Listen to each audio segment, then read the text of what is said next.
Good evening everyone. નમસ્તે રાજકોટ. હું doctor Monali Tanna, Rajkot physiotherapy association વતી આપ સૌનું સ્વાગત કરું છું. શરૂઆત કરતા પહેલા થોડું બ્રીફમાં રાજકોટ ફિઝિયોથેરાપી એસોસિએશન વિશે જણાવું તો ફિલ્ડ માટે કંઈક સારું અથવા તો યુનિક કરવા માટે અમે લોકોએ 2016 એપ્રિલમાં રાજકોટ ફિઝિયોથેરાપી એસોસિએશનની સ્થાપના કરી હતી, જેનો હેતુ એવો હતો કે રેગ્યુલર સમયાંતરે પબ્લિક અવેરનેસ માટે અમે કંઈક ને કંઈક કરતા રહીએ, તેમજ લોકોને ફિઝિયોથેરાપી વિશે જાગૃતિ કેવી રીતે પ્રાપ્ત થાય એના માટે સીએવી છે, વેબિનાર છે અથવા તો સેમિનાર છે, એવા કાર્યક્રમો કરતા રહીએ. ટુ ડેટ આજે અમારી સાથે રાજકોટ ફિઝિયોથેરાપી એસોસિએશનમાં લગભગ 200 કરતા વધારે ક્લિનિશિયન્સ, એકેડેમિશિયન્સ તેમજ એમપીટી સ્ટુડન્ટ્સ સાથે છે. આ કાર્યક્રમ વિશે બ્રીફમાં કહું તો આ આપણો યુટ્યુબ લાઈવ છે, જે મેઇનલી ફિઝિયોથેરાપી ઇન કોવિડ-19. આપણે જોઈએ તો ઘણી વખત સાંભળ્યું હશે કે કોવિડ-19 તો પેશન્ટને ઇન્ફેક્શનમાંથી બહાર આવી ગયું છે, પણ તેમ છતાં બી એને નબળાઈ લાગે છે, સ્નાયુઓમાં દુખાવો થાય છે, જોઈન્ટ પેઇન થાય છે, શ્વાસ ફૂલાય છે, એક્ઝર્શન અથવા તો કોઈ એક્ટિવિટી કરે ત્યારે બ્રેથલેસનેસ એટલે કે શ્વાસ ફૂલાય છે અથવા તો SpO2 ડાઉન જાય છે. તો આ બધા ઘણા બધા પ્રશ્નો છે કે જેમાં કોઈ ડેફિનેટ મેડિકલ મેનેજમેન્ટ કે ફાર્મેકોથેરાપી ઉપલબ્ધ નથી, અને એના માટે તમારે ક્વોલિફાઈડ ફિઝિયોથેરાપિસ્ટનો સંપર્ક કરવો પડે. કાર્યક્રમને આગળ વધારીએ એ પહેલા હું થોડું કોવિડ-19 વિશે બ્રીફમાં કહીશ. એઝ વી ઓલ નો, કોવિડ-19 એ એક રેસ્પિરેટરી ડિસીઝ છે, જે SARS-CoV-2 એટલે કે વાયરસ દ્વારા ફેલાતો રોગ છે, જે મુખ્યત્વે ફેફસાને અસર કરતો હોય છે. બ્રોડલી કેટેગરાઇઝ કરીએ તો માઇલ્ડ, મોડરેટ અને સિવિયર એ રીતે 3 પ્રકારના આપણને દર્દી ક્લિનિકલી જોવા મળતા હોય છે. માઇલ્ડ એટલે એવા દર્દીઓ કે જે ઘરે બેસીને ક્વોરન્ટાઇન થઈને સાજા થતા હોય છે, કે જેમને હાર્ડલી 2 કે 3 દિવસ તાવ આવે અને 1 વીક કે 10 ડેઝમાં એ લોકો રિપોર્ટ જોઈએ તો નેગેટિવ થઈ જતા હોય છે. ત્યારબાદ મોડરેટ દર્દીઓ, એવા દર્દીઓ કે જેમને હોસ્પિટલ એડમિશન એટલે કે આઈપીડીમાં ઇન પેશન્ટ આપણે એડમિટ કરવા પડે છે, જેમને ઓક્સિજન આપવાની જરૂર પડી શકે છે. અને ત્યારબાદ last category severe COVID-19 patient કે જે ક્રિટિકલી ઇલ હોય છે અને જેમને આઈસીયુ અથવા તો વેન્ટિલેટર બાયપેપ ઉપર મૂકવા પડે છે. તો આપણી સાથે અહીંયા 4 આપણા સિનિયર ફિઝિયોથેરાપિસ્ટ જોડાઈ ગયા છે, જેમનું બ્રીફ ઇન્ટ્રોડક્શન આપું તો સૌથી પહેલા ડોક્ટર જયેશ પરમાર, કે જે મારવાડ યુનિવર્સિટી ફેકલ્ટી ઓફ ફિઝિયોથેરાપીના પ્રિન્સિપલ છે.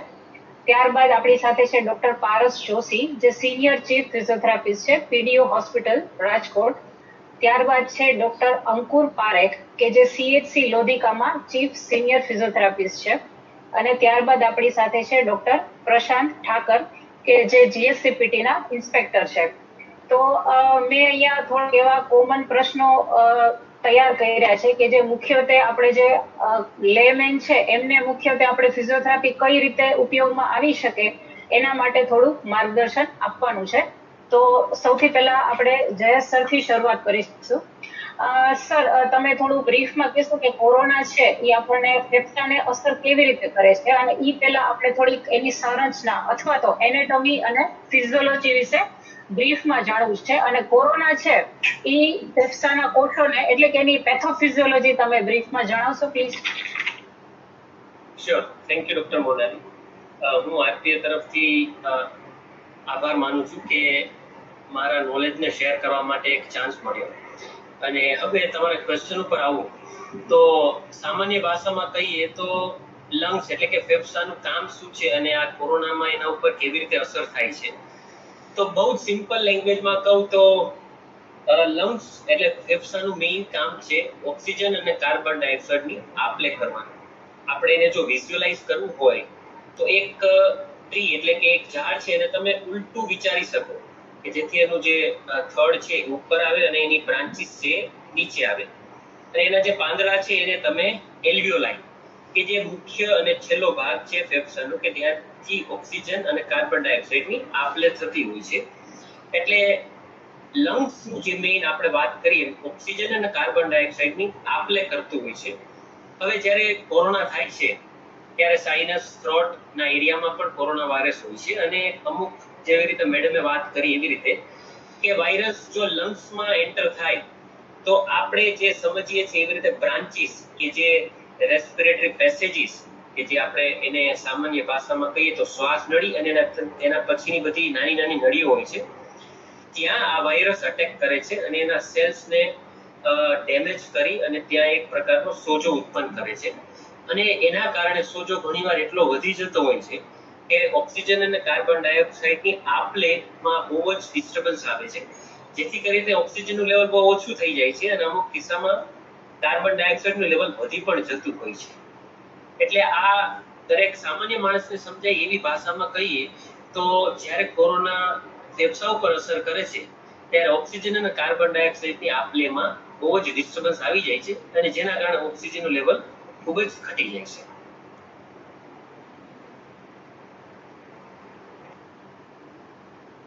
Dr. Monali, you are on mute, I think.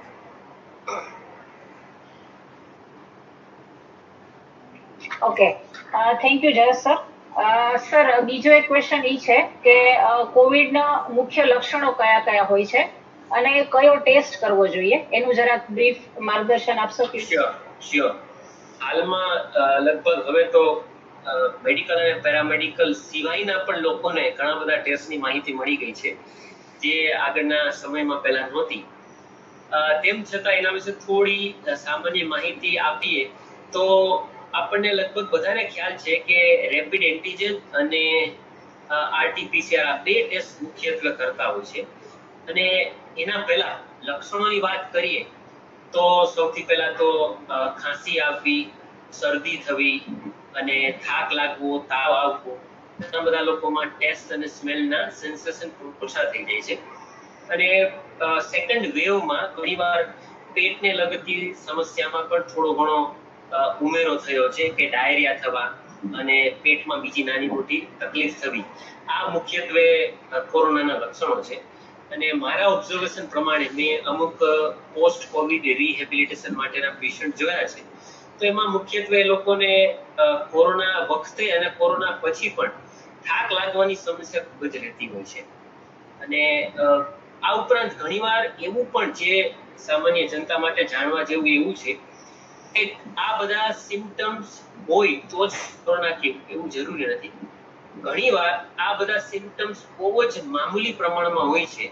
એને મેડિકલ ટર્મિનોલોજીમાં કહીએ તો પેશન્ટ દર્દી એસિમ્પ્ટોમેટિક હોય, એને કોઈ એવા સિમ્પટમ્સ નથી હોતા પણ છતાં કોરોના હોય છે.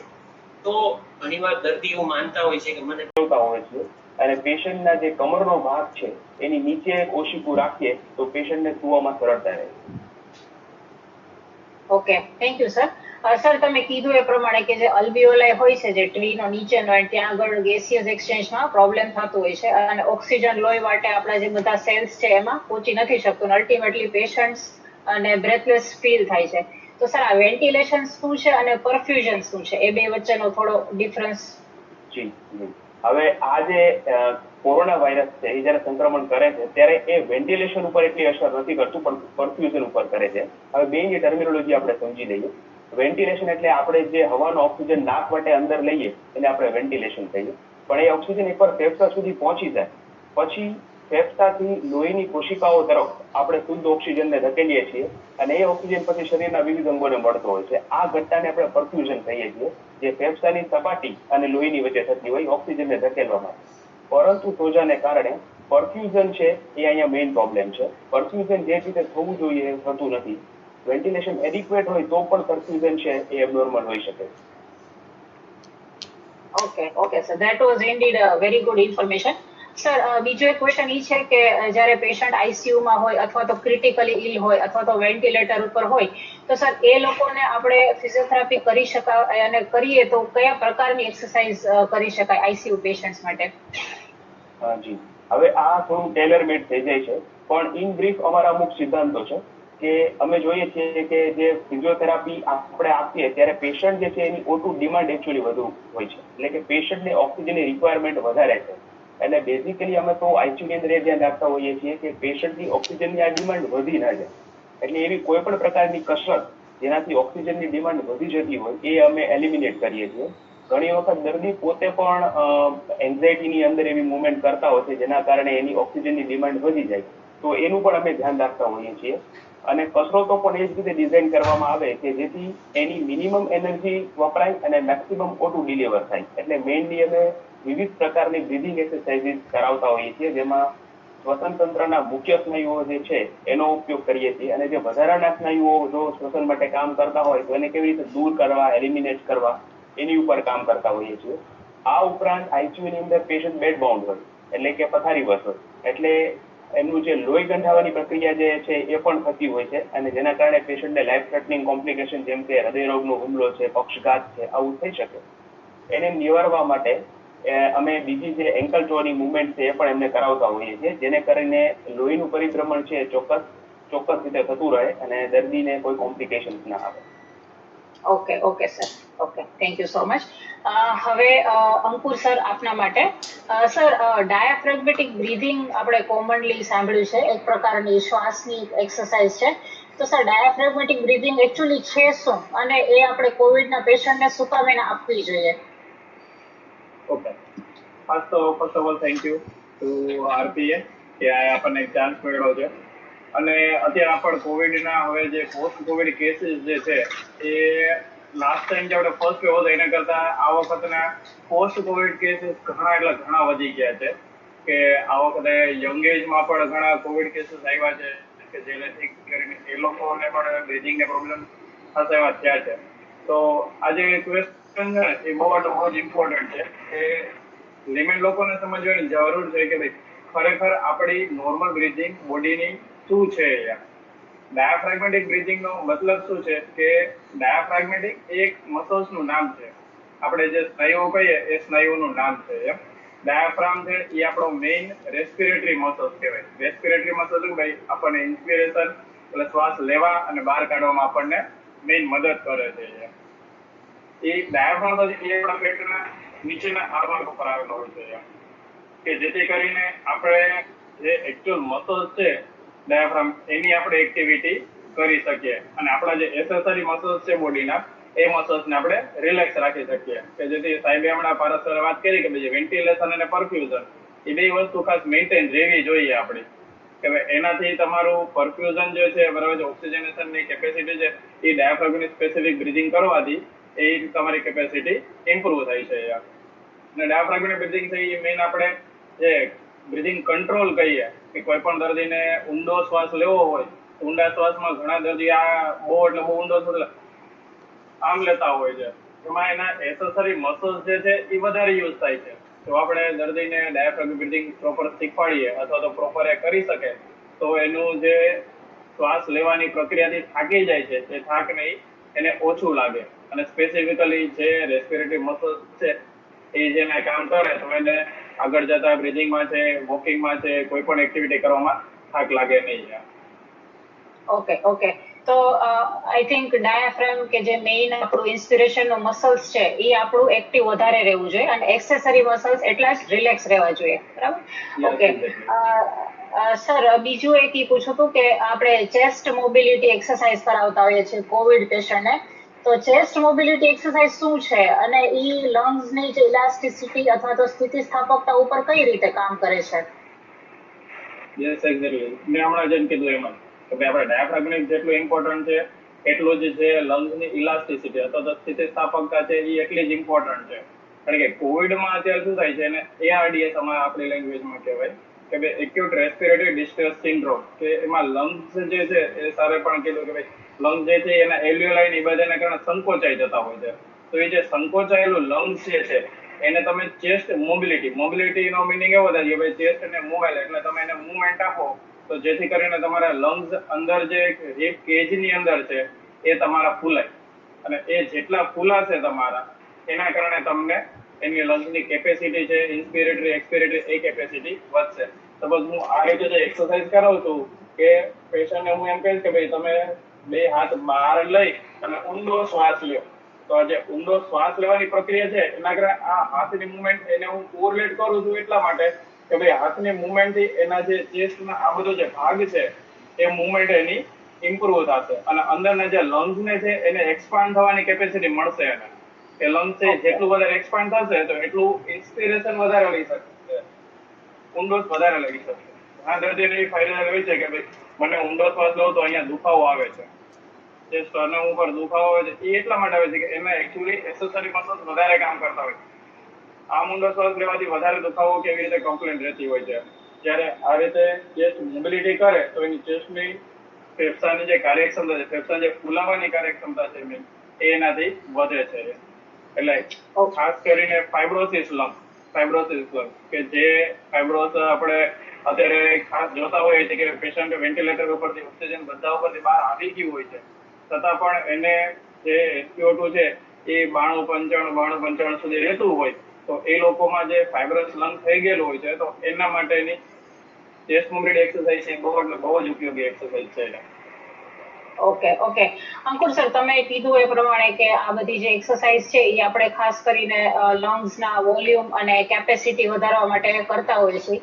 તો સર થોડું બ્રીફમાં એના વિશે કહેશો કે આ ટાઇડલ વોલ્યુમ અથવા તો રેસિડ્યુઅલ વોલ્યુમ એ બધું એકચ્યુઅલી શું છે? આપણે લોકોને નોર્મલી સમજાવવું હોય તો કઈ રીતે ડિફાઇન કરી શકાય? સાવ સાદી ભાષામાં આપણે સમજીએ તો ટાઇડલ વોલ્યુમ એટલે મારું જે એક વખત નોર્મલી ધીમેથી શ્વાસ બહાર કાઢી અને ધીમેથી શ્વાસ અંદર લઈએ છીએ એ આપણું ટાઇડલ વોલ્યુમ છે. એ 500 ml જેટલું મતલબ કહી શકીએ કે ભાઈ આપણે રેસ્પિરેટરી મીટરમાં માપીએ તો એટલું આપણું આવી શકે. અને ઓવરઓલ જોવા જઈએ તો ટોટલ લંગ કેપેસિટી આપણી 6 લીટર જેટલી હોય. 6 લીટરનો મતલબ શું કે કોઈ પણ એડલ્ટ ઊંડો શ્વાસ લઈને ઊંડો શ્વાસ બહાર કાઢે એ ટોટલ લંગ કેપેસિટી આપણી 6 લીટર હોય છે. પણ અત્યારે આપણે જે COVID-19 જે છે એ COVID-19માં IRV કે ઇન્સ્પિરેટરી રિઝર્વ વોલ્યુમ છે, બરાબર, એ પેશન્ટનું ઘટી ગયું હોય છે. એટલે જેથી કરીને પેશન્ટ જે છે એ ઊંડો શ્વાસ લઈ શકતા નથી. બીજી વસ્તુ છે રેસિડ્યુઅલ વોલ્યુમ. રેસિડ્યુઅલ વોલ્યુમ એટલે શું કે આપણા શરીરમાં આપણે પૂરેપૂરું બહાર શ્વાસ કાઢી નાખીએ, પૂરેપૂરો શ્વાસ અંદર લઈએ, એના પછી પણ થોડી હવા આપણા ફેફસામાં અવેલેબલ હોય છે, જેને કહેવાય છે આપણે રેસિડ્યુઅલ વોલ્યુમ. તો એ રેસિડ્યુઅલ વોલ્યુમ છે એ પણ COVID-19માં ખાસ કરીને ઘટી જાય છે.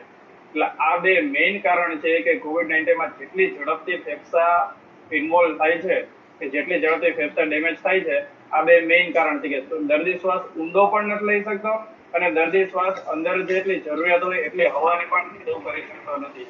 એટલે જે આ બે ટાઇડલ વોલ્યુમ, પછી ઇન્સ્પિરેટરી રિઝર્વ વોલ્યુમ અને રેસિડ્યુઅલ વોલ્યુમ, આ ત્રણ મેજર જે વોલ્યુમ કહેવાય એમાં ઘણા ઓછા થઈ જતા હોય છે COVID-19માં specifically. Okay. That was indeed a very much crystal clear information. Thank you so much.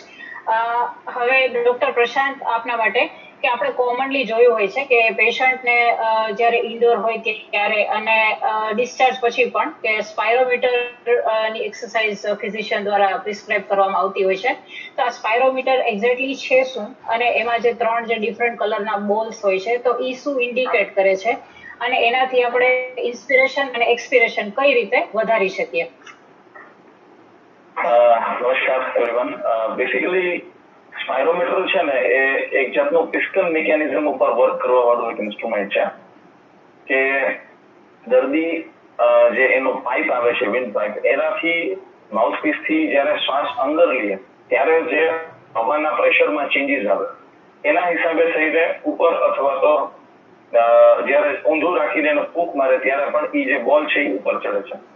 સ્પાયરોમીટર છે ને એ પિસ્ટન મિકેનિઝમ પર કામ કરવા વાળું એવું ડિવાઇસ છે. એના જે ત્રણ બોલ તમે જે વાત કરી એ બેસિકલી પહેલું પિસ્ટન, બીજું અને ત્રીજું, આ ત્રણ જે અલગ અલગ નળીઓ છે એના વોલ્યુમ્સ મુજબ 600, 900 અને 1200 ml પર સેકન્ડના ફ્લો થી તમે શ્વાસને અંદર ખેંચો છો અથવા તો બહાર ફૂંક મારો છો, એનું ઇન્ડિકેટર છે.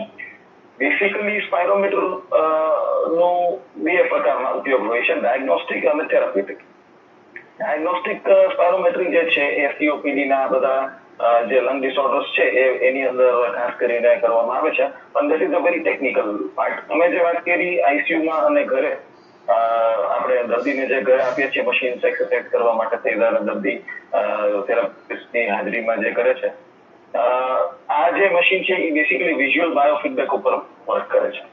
મતલબ કે દર્દી પોતાની જાતે જ જોઈ શકે છે કે મારી શ્વાસ અંદર ખેંચવાની કેપેસિટી અને મારી ફૂંક મારવાની કેપેસિટી કેટલી છે, અને એના મુજબ આ જે બોલ્સ છે એ બોલ પિસ્ટન ની અંદર કેટલું ઉપર અને નીચે મૂવ કરે છે, અથવા તમારાથી એક બોલ થાય છે કે બે બોલ્સ ઉપર થાય છે, આ આખી જે છે એ બાયોફીડબેક મિકેનિઝમ થી દર્દીને ઇન્ફોર્મેશન આપે છે. એટલે એનું નામ ઇન્સેન્ટિવ સ્પાયરોમીટર છે. ઇન્સેન્ટિવ સ્પાયરોમીટર આખું જો ફૂલ નેમ કરીએ તો. સેકન્ડલી આ એટલા માટે થઈને આપવામાં આવે છે કેમ કે કોવિડ ની અંદર પેશન્ટને જ્યારે આઈસીયુમાં દાખલ હોય અથવા તો હોસ્પિટલની અંદર દાખલ હોય ત્યારે પ્રાઇમરીલી બે ગોલ હોય હંમેશા કોઈ પણ કોવિડ પેશન્ટ માટે. એક છે લાઈફ સેવિંગ અને બીજો છે રિહેબિલિટેશન. તો જ્યારે લાઈફ સેવિંગ ફેઝની અંદર પેશન્ટની જે છે ઓક્સિજન ડિમાન્ડને રિડ્યુસ રાખવા માટે થઈને પેશન્ટને majority of the times bed recumbent રાખે. ઇવન ટોયલેટિંગ ને એ બધું પણ બને ત્યાં સુધી એના પથારીની અંદર જ કરવાનું હોય અને હાફ લાઈંગ અથવા તો સુપાઇન લાઈંગ પોઝિશનમાં સુતા હોય. તો કેવું થાય છે કે ઘણી વખત ન્યુરોમસ્ક્યુલર ડિસફંક્શન્સના હિસાબે થઈને અને રેસ્ટના હિસાબે ડાયાફ્રામ મસલ જે છે એકદમ વીક બની ગયું હોય અને જે લંગના એલ્વિયોલાઈ જેમ જયેશ સરે વાત કરી શાખાના પાંદડા બરોબર છે, તો એ એલ્વિયોલાઈની જે એક્સપાન્શન કેપેસિટી છે એ એક્સપાન્શન કેપેસિટી જે છે એ ઘટી ગઈ. એટલે દર્દીના ડાયાફ્રામ મસલ એટલે કે ઇન્સ્પિરેટરી મસલની ટ્રેનિંગ માટે અને જે પોતાની ચેસ્ટ છે અને ફૂલ ફંક્શન સુધી દર્દી ફૂલાવે અને પાછું એનું મોનિટરિંગ થેરાપિસ્ટ અને દર્દી પોતે પોતાની નજરે જોઈ શકે એવા વિઝ્યુઅલ બાયોફીડબેકના મિકેનિઝમ ઉપર આખું સ્પાયરોમીટરનું જે છે એ મશીનને ડિઝાઇન કરવામાં આવ્યું છે.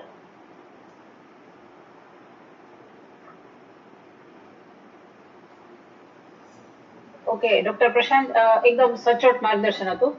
હવે સ્પાયરોમીટર શું છે અને કેવી રીતે કામ કરે એ આપે જણાવ્યું.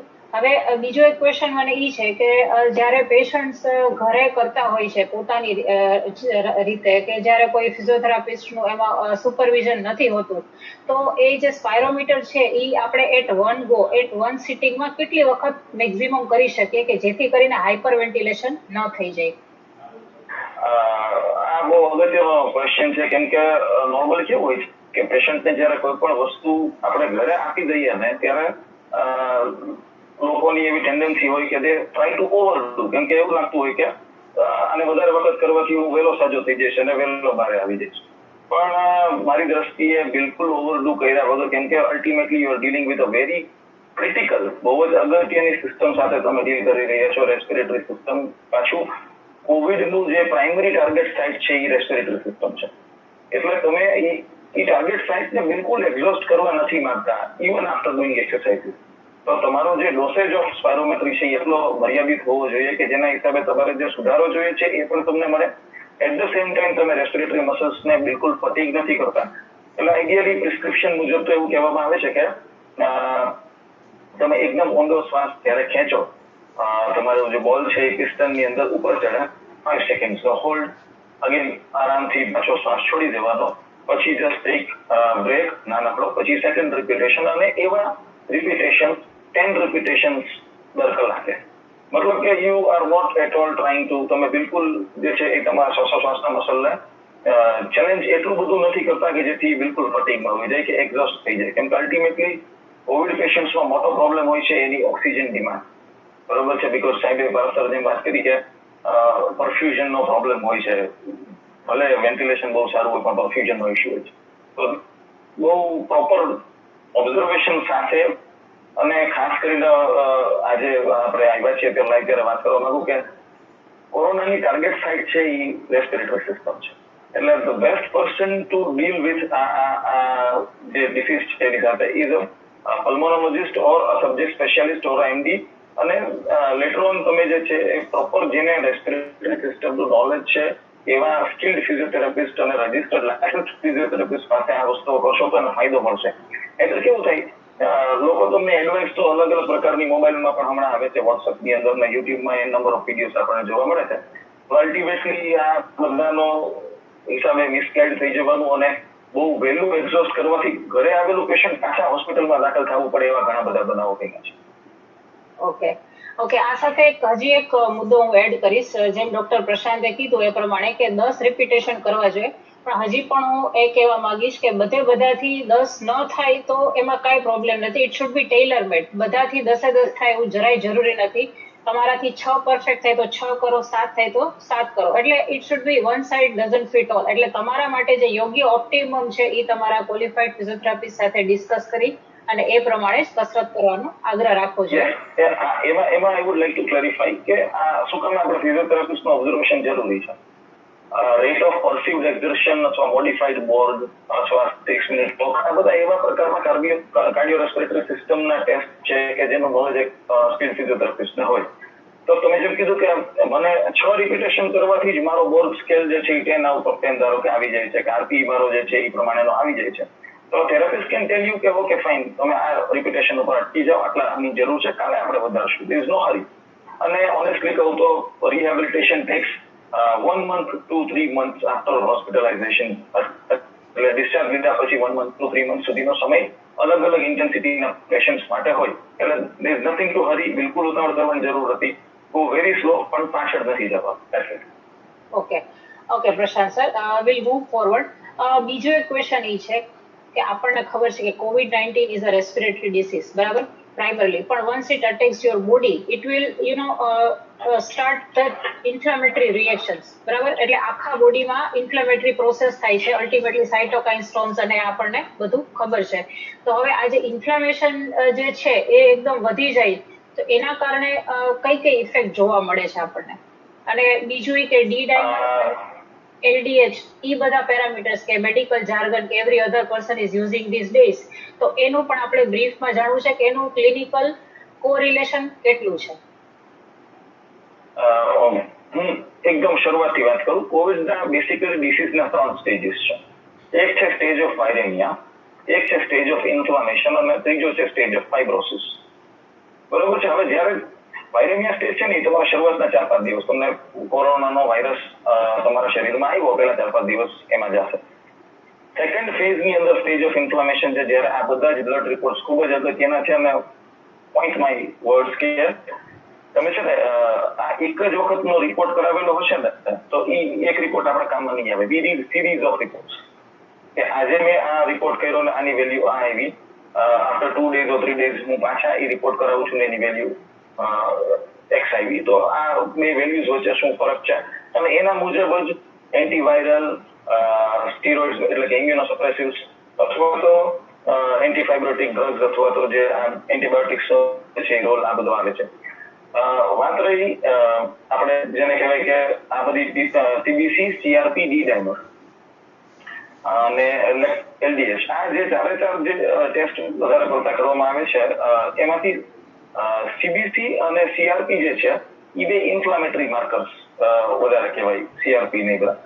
CRP શેના કારણે થાય છે? જ્યારે સેકન્ડ ફેઝ આવે છે, સ્ટેજ ઓફ ઇન્ફ્લામેશન, ત્યારે શું થાય છે, બોડીના એન્ટીબોડીઝ જે છે ઇન્ફ્લામેટરી રિએક્શન આપે છે જ્યારે, તો સાઇટોકાઇન શાવર અથવા સાઇટોકાઇન સ્ટોર્મ થાય, ત્યારે એના હિસાબે થઈને CRP ની વેલ્યુ એકદમ વધી જાય.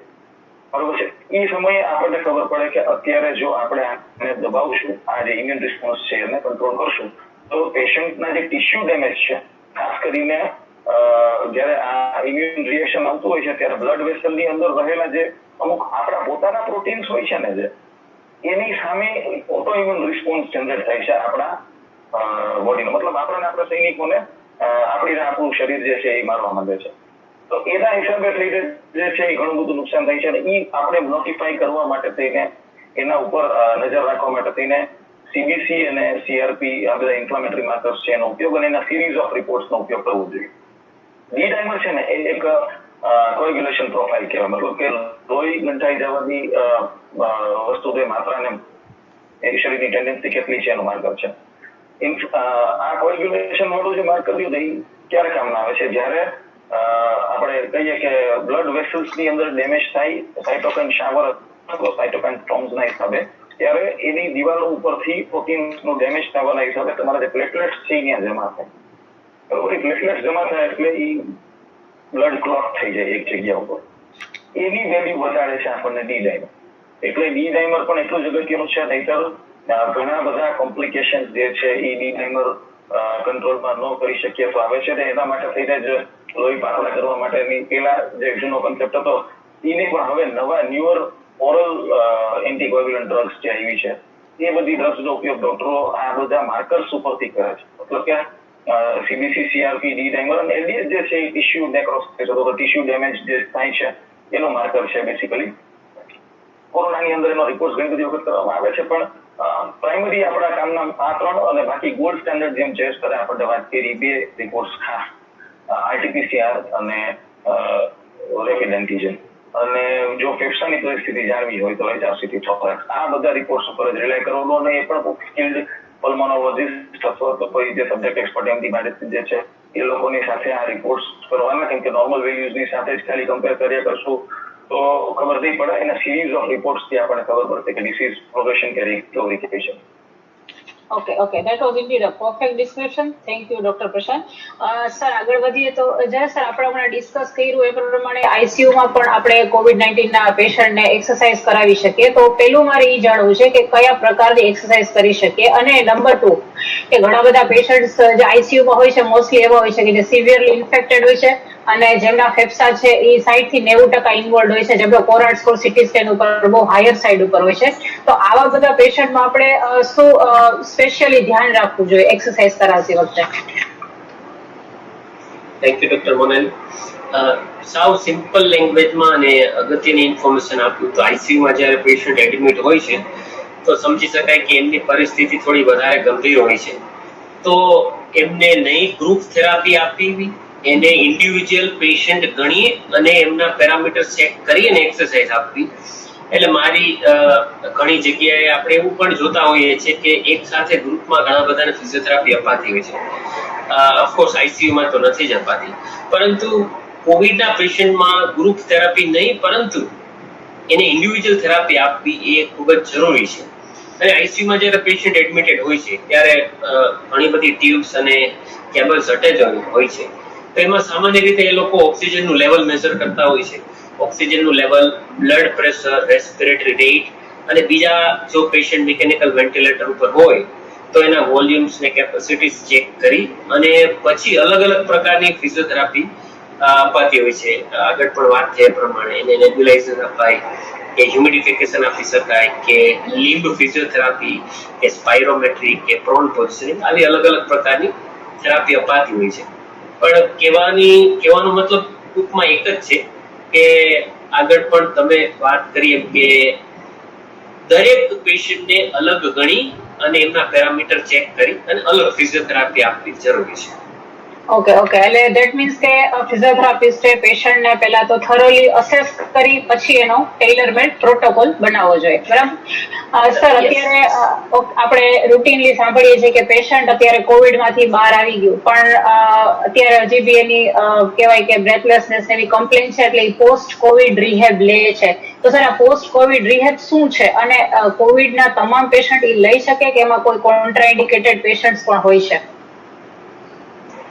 પોસ્ટ કોવિડ રિહેબિલિટેશન એક એવું રિહેબિલિટેશન છે કે કોરોના પછી લગભગ 80 થી 85% દર્દીઓને એટલી બધી તકલીફ હોતી નથી પણ બાકીના 10 થી 15%, 15 થી 20% લોકોને પોસ્ટ કોવિડ પછી થોડી પણ એક્સરસાઇઝ કે થોડું પણ કામ કર્યા પછી શ્વાસ ચડી જવો, પછી મસલ્સમાં નબળાઈ આવવી અને આને લગતી ઘણી બધી સમસ્યાઓ હોય છે. તો આવા દર્દીઓએ ફિઝિયોથેરાપી પાસેથી અગેન પ્રોપર અસેસમેન્ટ કરાવી અને ફિઝિયોથેરાપીની સારવાર લેવી જોઈએ. હવે આ પોસ્ટ કોવિડ રિહેબિલિટેશનમાં ફિઝિયોથેરાપિસ્ટ દ્વારા એ લોકોને બ્રીથિંગ એક્સરસાઇઝ, એ લોકોને મસલ સ્ટ્રેન્થનિંગ એક્સરસાઇઝ અને ફંક્શનલ રીએજ્યુકેશન એટલે કે એ એમની પહેલા જેવી જ કેપેસિટી પાછી જલ્દીથી આવી જાય એવા પ્રકારની એક્સરસાઇઝ કરાવવામાં આવે છે. અને ઘણીવાર પેશન્ટને આનો ખ્યાલ નથી હોતો તો દર્શક મિત્રોને એ પણ જણાવવા માંગુ છું કે જો તમને આવી કોઈ તકલીફ હોય તો તમે ચોક્કસ ફિઝિયોથેરાપિસ્ટની મદદ લઈ અને તમારી ફંક્શનલ એક્ટિવિટી તમે ઇમ્પ્રૂવ કરી શકો છો. તો પેશન્ટ ઘણીવાર ન જઈ શકે ફિઝિયોથેરાપિસ્ટ પાસે તો હાલના તબક્કે તો આપણે ટેલી રિહેબિલિટેશન દ્વારા પણ ઘણા બધા દર્દીઓને આપણે ટ્રીટમેન્ટ આપવામાં મદદગાર થતા હોઈએ છીએ. તો એ લોકો આરપી અથવા તો બીજા કોઈ સ્કિલ ફિઝિયોથેરાપિસ્ટની હેલ્પ લઈ અને ટેલી રિહેબિલિટેશન દ્વારા પોતે પોસ્ટ કોવિડ રિહેબિલિટેશન લઈ શકે છે. મેં ખુદે પણ અમુક પોસ્ટ કોવિડ રિહેબિલિટેશન પેશન્ટને ટ્રીટમેન્ટ આપેલી છે અને પોસ્ટ કોવિડ રિહેબિલિટેશન બાદ એ લોકો જલ્દીથી પોતાના કાર્યમાં એક્ટિવ થઈ શકતા હોય છે. Okay thank you so much sir. Paras sir, આપણે હમણાં ડિસ્કસ કર્યું એ પ્રમાણે આપણે પેશન્ટને ટ્રીટમેન્ટ ચાલુ કરીએ ને એ પહેલા અસેસમેન્ટ કરવું જોઈએ અને એ પ્રમાણે એનો રિહેબ પ્રોટોકોલ ડિઝાઇન કરવો જોઈએ. તો સર, અસેસમેન્ટ છે એમાં આપણે મોસ્ટલી કઈ બાબતો ઇન્ક્લુડ કરીએ છીએ? જી, તો જ્યારે દર્દી કોરોનાના 14 દિવસ થઈ જાય પછી પણ એમને જો શ્વાસ લેવામાં તકલીફ પડતી હોય અને થાક લાગતો હોય, માઇલ્ડ એટલે કે દુખાવો થતો હોય, તો આવા દર્દીઓ આઈડિયલ છે પોસ્ટ કોવિડ રિહેબિલિટેશન માટે. એટલે એવા દર્દીઓ જ્યારે અમારી પાસે આવે છે ત્યારે અમે બે ટાઈપનું એમનું અસેસમેન્ટ લઈએ છીએ. એક કહેવાય છે સબ્જેક્ટિવ અસેસમેન્ટ, એટલે દર્દી પાસેથી જાણીએ કે એમની કોઈ એક્ઝિસ્ટિંગ ઇલનેસ છે, જેમ કે ડાયાબિટીસ છે, બ્લડ પ્રેશર છે, કોઈ હૃદય રોગ જૂનો છે, તો એના આધારે પણ એમના ટ્રીટમેન્ટ પ્રોટોકોલમાં ફરક પડતો હોય છે. અને બીજું છે અમારું એક ઓબ્જેક્ટિવ અસેસમેન્ટ, જેમાં અમે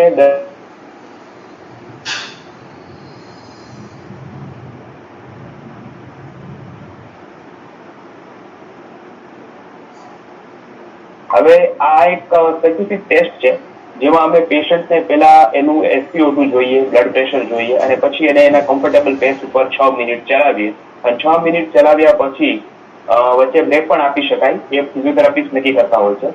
એમનું શું SpO2 આવે છે અને કેટલું બ્લડ પ્રેશર આવે છે એના આધારે એમનો જે એક્સરસાઇઝ પ્રોગ્રામ છે એ નક્કી થતો હોય છે.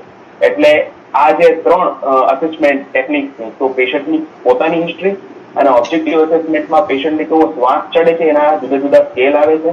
અને જે 6 મિનિટ વોક ટેસ્ટ છે, એટલે કે દર્દી ચાલે છે ત્યારે એના પગમાં ઓક્સિજનનો સંચાર થતો હોય છે.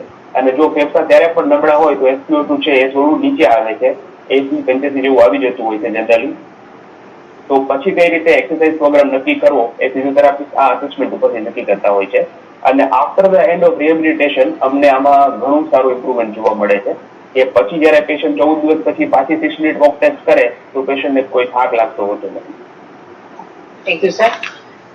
અંકુર સર, પારસ સરે કીધું એ પ્રમાણે અસેસમેન્ટ આપણે આ રીતે સબ્જેક્ટિવ અને ઓબ્જેક્ટિવ લઈ લીધું, પછી એનો પ્રોટોકોલ ડિઝાઇન કર્યો. તો એ જે પ્રોટોકોલ છે એમાં આપણે પ્રાઇમરીલી કઈ એક્સરસાઇઝ કરાવતા હોઈએ છીએ? સરે કીધું ને એવી રીતે કે પહેલા જે સબ્જેક્ટિવ અસેસમેન્ટ લે ને, એટલે જે પ્રોટોકોલ વસ્તુ છે ને એ totally subject to subject variable છે. આપણે હંમેશા કહેતા જ હોય છે કે ભાઈ દરેક દર્દીને ટેલર મેડ પ્લાન આપણે બનાવતા હોઈએ છીએ. તો ટેલર મેડ પ્લાન દરેક દર્દીનો ડિફરન્ટ હોય. પણ ઇન જનરલી આપણે જો જોવા જઈએ તો મેઇન પ્રોટોકોલ જોઈએ તો કોવિડમાં ફેફસાને એની ઇફેક્ટ વધારે થતી હોય છે. તો રૂટીન આપણે પેલા બ્રીથિંગ એક્સરસાઇઝ છે, બ્રીથિંગ કંટ્રોલ એક્સરસાઇઝ છે. મેં ડિટેલમાં સમજાવ્યું કે આપણે ડાયાફ્રાગમેટિક બ્રીથિંગ કેવી રીતે વ્યવસ્થિત રીતે કરી શકીએ. સેકન્ડ વસ્તુ આપણે એ સમજાય કે ભાઈ એમાં આપણે ચેસ્ટ મોબિલિટી એક્સરસાઇઝ કરે કે જેથી કરીને જે ફેફસા છે એની સ્થિતિસ્થાપકતા વધે, એનું જે ફાઇબ્રોસિસ થઈ ગયું છે એ ફાઇબ્રોસિસ આપણને ઇમ્પ્રુવ કરવામાં મદદ મળે. ત્રીજી વસ્તુ પ્રથમ સરે પણ કીધી કે ભાઈ સ્પાયરોમીટર છે એ પણ જે રીતે કીધું કે એમાં તમે લેવલ વાઇઝ જાઓ છો તો ધીમે ધીમે કરતા તમે એમાં બ્રીથિંગ હોલ્ડ કરો છો, બ્રીથિંગ કંટ્રોલ કરો છો, એ સ્ટેપ બાય સ્ટેપ સ્પાયરોમીટરની એક્સરસાઇઝ પણ થાય છે. તો હું મારો પર્સનલ એક્સપિરિયન્સ જો શેર કરું તો મેં બધા જ ટાઈપના પોસ્ટ કોવિડ પેશન્ટ અત્યારે હાલમાં પણ જોયેલા છે. Active Covid as well as post Covid, કે 70 વર્ષના દાદાથી માંડી પ્રેગ્નન્ટ લેડી, 32 યર્સના યંગ એજ, આ બધા જ લોકોમાં જે કોવિડ પછીના સિમ્ટમ્સ છે એ કમ્પ્લીટલી ડિફરન્ટ છે. અને બીજી વસ્તુ મારે એ પણ કહેવાની કે જે એક્સપેક્ટેશન જે ઓલ્ડ એજમાં છે અથવા તો જે ઉંમરલાયક છે એના એક્સપેક્ટેશન, એની ફિટનેસ લેવલ પ્રી કોવિડ અને પોસ્ટ કોવિડ ડેફિનેટલી ડિફરન્ટ હોવાની છે. તો એ બંને માટે એક્સરસાઇઝ પ્રોટોકોલ છે એ કમ્પ્લીટલી ડિફરન્ટ હોવાનો છે. હવે આ વખતે સેકન્ડ વેવમાં ખાસ કરીને યંગ એજમાં થયું તો એમાં આપણે જે કહીએ સાહેબે કીધું કે માયલ્જિયા થાય છે. માયલ્જિયા એટલે શું કે ભાઈ સ્નાયુઓ અને સાંધાનો દુખાવો. બીજી વસ્તુ આપણે મોસ્ટ કોમન એ જ હોય છે કે માયોપેથીના પણ ઘણા સિમ્ટમ્સ જોવા મળે છે. માયોપેથી એટલે શું કે ભાઈ જે એના પેરિફેરલ મસલ્સ છે, જે લિંગ મસલ્સ છે, એના હાથના મસલ્સ છે, પગના મસલ્સ છે, એ બધા મસલ્સમાં સારી એવી વીકનેસ જોવા મળે છે. અને ખાસ કરીને જે લોકો લાંબો ટાઈમ સુધી હોસ્પિટલાઇઝ રહ્યા છે, કે 10 થી 12 દિવસ હોસ્પિટલ રહ્યા છે, જેમ ઓક્સિજનેશન છે, સ્ટીરોઇડ છે, એ બધાની વધારે પડતી જરૂરિયાત પડી છે, એ લોકોમાં માયોપેથીના સિમ્ટમ્સ ઘણા વધારે થયા છે. કે વધારે પડતી મેડિસિન અથવા તો બેડ રિટર્ન રહેવાથી અને જે મસલ્સ છે, મસલ્સનો બલ્ક છે, મસલ્સનો ગર્થ છે, એ બધા મસલ્સ પાતળા થતા જાય છે. ધીમે ધીમે એમાં વીકનેસ આવતી જતી હોય છે. તો તો એ વસ્તુમાં ફિઝિયોથેરાપી એટલે ઘણો બહુ બેનિફિશિયલ રોલ કરે છે. કે તમે સાહેબે કીધું કે ભાઈ લિમ્બ પીટી એટલે ઘણી બ્રોડ ટર્મ જ છે. લિમ્બ પીટીમાં કયા લિમ્બમાં કેટલી એને વીકનેસ છે, કયા લિમ્બમાં એને સ્ટ્રેન્થ નથી, ટાઇટનેસ છે, એ બધી જ વસ્તુઓ ચેક કરી અને આપણે એની લિમ્બ પીટી એક્સરસાઇઝ કરાવતા હોઈએ છીએ. અને ઘણા અત્યારે આપણે એવું પણ ન્યૂઝમાં પણ સાંભળતા હોય છે કે ભાઈ કોવિડ પછી એને જીબીએસ થઈ છે. જીબીએસ એટલે આખું એક ન્યુરોલોજીકલ ડિસીઝ છે કે જીબીએસ થતા હોય છે. તો જીબીએસમાં પણ આપણે એના સ્પેસિફિકલી લિમ્બ પીટી પછી એના લંગ્સના મસલ્સને એક્સરસાઇઝ એ બધી ડિફરન્ટ એક્સરસાઇઝ એને કરાવવાની હોય છે.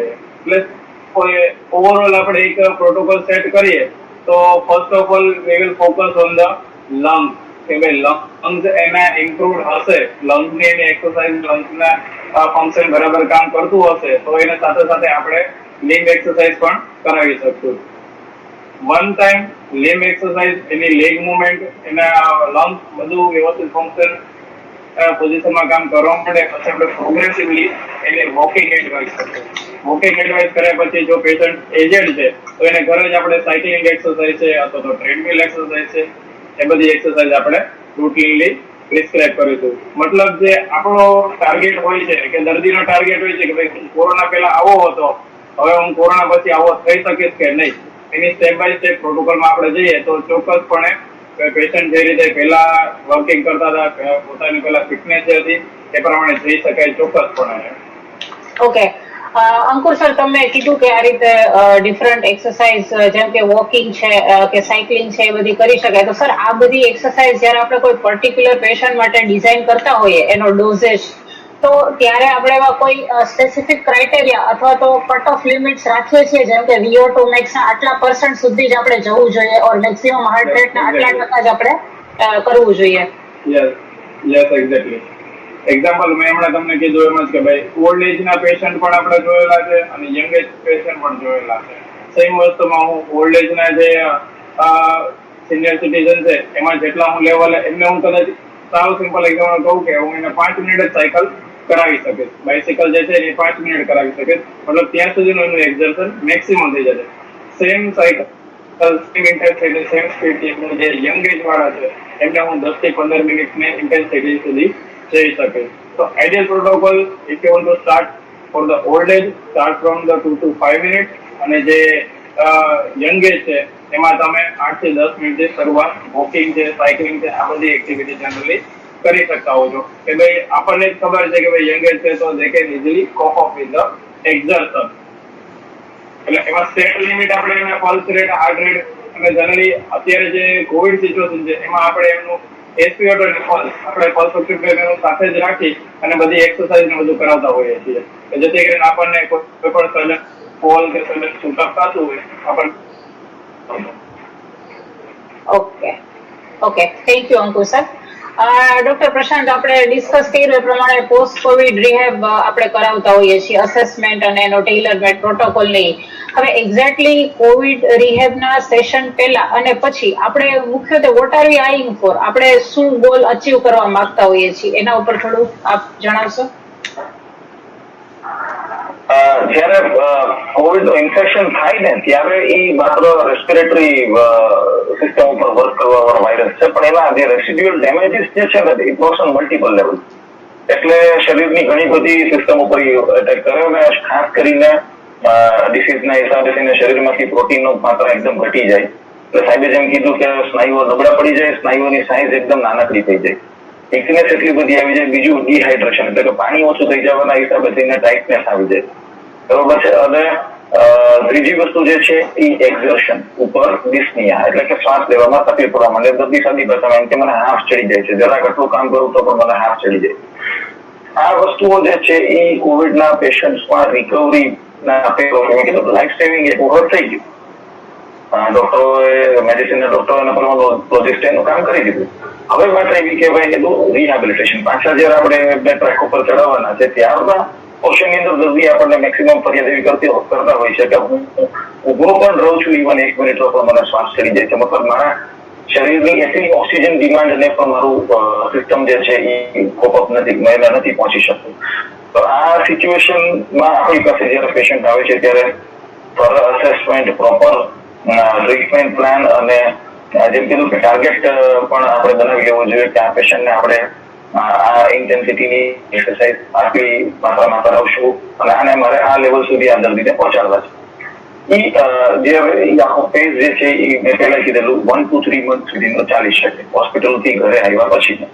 અને ઘરે આવ્યા પછી જ્યારે આ બધી તકલીફોમાંથી દર્દીની રિકવરી ધીમે ધીમે આવતી જાય, મસલ માસ પાછું બિલ્ડઅપ થતું જાય, એટલે કે પ્રોટીન સપ્લિમેન્ટ્સ અને પૂરતા માત્રામાં પાણી, વિટામિન્સના સપ્લિમેન્ટ્સ અને એક્સરસાઇઝ, આ બધી વસ્તુઓથી મસલનો માસ આવી જશે, તાકાત આવી જશે અને તાકાતના હિસાબે એની એક્ટિવિટી કરવાની કાર્યક્ષમતા, અને જ્યારે એક્ટિવિટી વધારે છે ત્યારે એને જે શ્વાસ ચડે છે ને હાર્ડવર્ક ઉપર, એ બિલકુલ ઓછો થઈ જશે અથવા નહીવત થઈ જશે. લોકોને ખાસ એવું કહેવા માંગુ છું કે આપણે પેલું ડિજિટલ મશીન હમણાં ઘરે ઘરે આવી ગયું છે, એના ઉપર જ પકડીને ન બેસી રહેવાય, કેમ કે એક ફેફસા સાથે પણ માણસ નોર્મલ રેસ્ટિંગ પોઝિશનમાં તો જે પેશન્ટ ન્યુમોનિક થયું હોય, એક જ ફેફસું હોય તો રેસ્ટિંગ પોઝિશનમાં તો એનું 100 SpO2 ત્યારે બી આવશે. એટલે 100 SpO2 આવી ગયું કે 95 ઉપર આવી ગયું એટલે આપણે સાજા થઈ ગયા એવું નથી. Clear cut indicator of recovery is તમે તમારા ડેલી એક્ટિવિટી જેટલી અથવા તો એથી પણ થોડીક વધારે એક્ટિવિટી કરતી વખતે તમને શ્વાસોશ્વાસમાં તમને એ એક્ટિવિટી કરતી વખતે શ્વાસમાં જે તકલીફ પડે છે, જે હાથ ચડવાનો પ્રોબ્લેમ છે, અને એને એ દર્દીના શબ્દોમાં આપણને કહે કે હવે મને ઓછી તકલીફ છે, અથવા તો જે રીતે વાત કરી કે રેટ ઓફ પરસીવ્ડ એક્ઝેશન આરપી અથવા મોડિફાઈડ બોર્ડ કે એ પ્રકારના સ્કેલ ઉપર આપણે જઈએ ને ત્યારે આપણને ખબર પડે કે દર્દીમાં ખરેખર રિકવરી છે. અને 100% હું એવું કહેવા માંગીશ બધા દર્શક મિત્રોને કે પોસ્ટ કોવિડ જયારે આપણે ઘરે આવીએ ને ત્યાર પછી રિલિજિયસલી આંખ બંધ કરીને ડોક્ટરના પ્રિસ્ક્રિપ્શન સાથે અને ફિઝિયોથેરાપિસ્ટના માર્ગદર્શન સાથે પ્રોપર રીતે એક્સરસાઇઝ અને આપણો જે બધો કોર્સ કરીએ તો પાછળના કોમ્પ્લિકેશન જે છે એ બધાથી ઘણું બધું બચી શકાય છે. ઓકે ડોક્ટર પ્રશાંત, ટોટલી એગ્રીડ. ડોક્ટર રાહુલ, હું આપને રિક્વેસ્ટ કરીશ કે કમેન્ટ બોક્સમાં કોઈ ક્વેશ્ચન હોય તો આપ પ્લીઝ રજૂ કરો. Sure, madam. We have couple of questions. The first question is that, sir, my second ball in spirometer goes up, but the third does not move at times. Can you provide some more information on this? Sure, Dr. Paras, you are the right person to answer. Yes, જો સ્પાયરોમીટર છે ને એ તમારો feedback mechanism વાળું machine છે. તમને bio feedback આપે છે કે તમે કેવી કસરત કરો છો. હવે એને કોમ્પિટિટિવ બનાવવાની બિલકુલ જરૂર નથી. કદાચ હું સ્પાયરોમીટર કરું તો મારા પણ 2 જ બોલ ઉપર જશે ને ત્રીજો કદાચ થોડોક જશે. એટલે તમારું ડે બાય ડે માં ઇમ્પ્રુવમેન્ટ થવું જોઈએ. અને તમે કેટલી વાર એ બોલને ઉપર હોલ્ડ કરી શકો છો કોવિડના કેસમાં એ વધારે અગત્યનું છે. એની કરતાં તમે જોરથી શ્વાસ ખેંચીને 3 બોલ એક જ વારમાં ઉપર કરી લો, દેટ ઇઝ નોટ એડવાઇઝેબલ. એ તો ઉલટાનું ઇફેક્ટ જે છે તમારી રિવર્સ કરી દેશે અને તમને વધારે નુકસાન કરશે. એટલે તમે ધીમેથી ઊંડો શ્વાસ ખેંચીને કેટલી વાર સુધી, નો મેટર અડધો બોલ જ ઊંચો કરો છો કે 1 બોલ ઊંચો કરો છો, એને રાખી શકો છો. That is the clear indicator કે તમે સાચી કસરત કરો છો. અહીંયા હું એક પોઈન્ટ એડ કરવા માંગીશ.